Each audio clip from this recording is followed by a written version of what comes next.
Warning: the content of what you are about to see is full of grammar and spelling mistakes. If you tend to click spell check every 3 seconds, like me, it is advised that you run away now. Also, there's more swearing, so do with it what you will. Enjoy! Hi, you're watching GibdeSpeak, and I am the Gibde.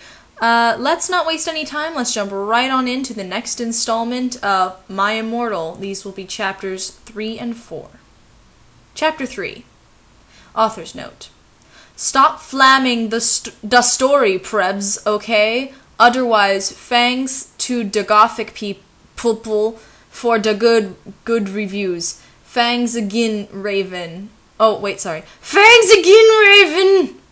Oh yeah, BTW, I don't own this or the lyrics for Good Charlotte. On the night of the concert, I put on my black lace-up boots with high heels. Underneath them were ripped red fishnets. Then I put on a black leather mini dress with all this corset stuff on the back and front. I put on matching fishnet on my arms. I straightened my hair and made it look all spiky. I felt a little depressed then, so I slit one of my wrists. Again, so very classy. I read a depressing book while I waited for it to stop bleeding, and I listened to some GC.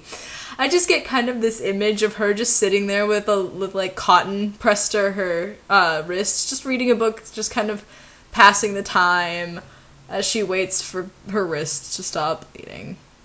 And I also imagine her reading Les Mis when she says depressing book. But I painted my nails black and put on tons of black eyeliner.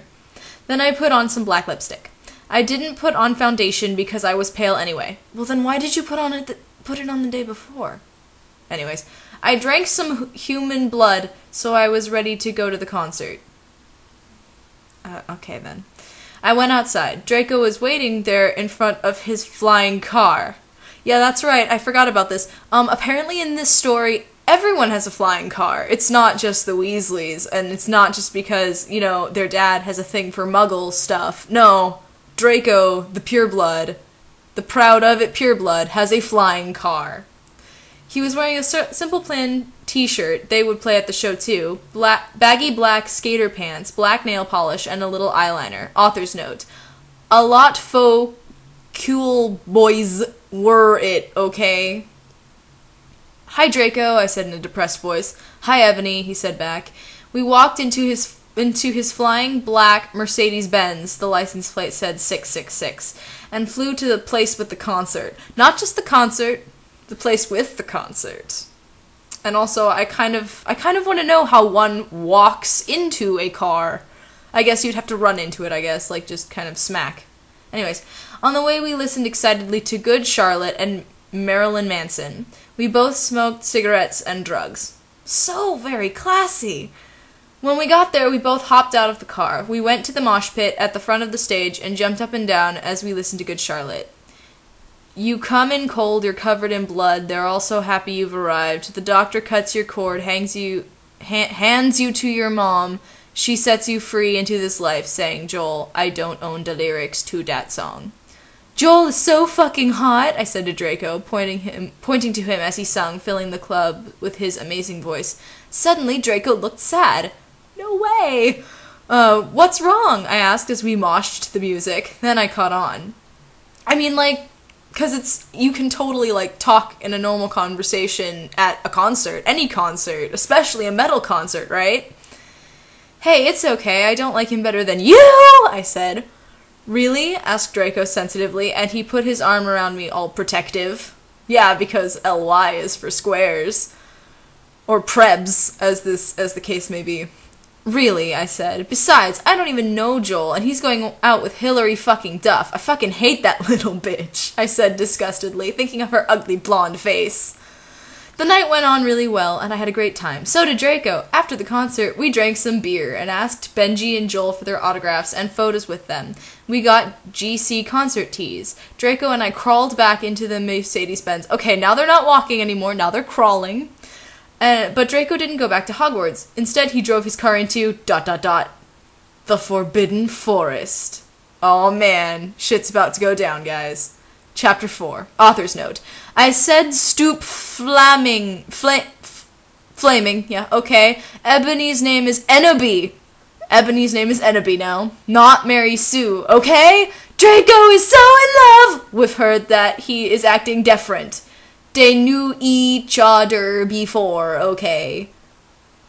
Yeah, you'll learn as we go along that she's totally a Mary Sue. It's ridiculous.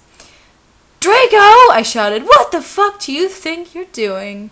Draco didn't answer, but he stopped the flying car and he walked out of it. I walked out of it too, curiously. What the fucking hell? I asked angrily. Ebony, he asked. What? I snapped. Draco leaned in extra close, and I looked into his gothic red eyes. He was wearing color contacts, which revealed so much depressing sorrow and evilness, and then suddenly I didn't feel mad anymore.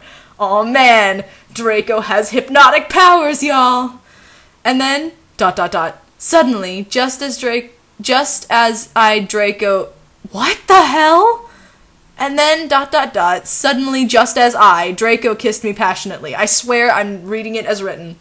Draco climbed on top of me, and we started to make out keenly against a tree. He took off my top, and I took off his clothes. I even took off my bra. Whoa. Whoa, girl. That's getting scandalous.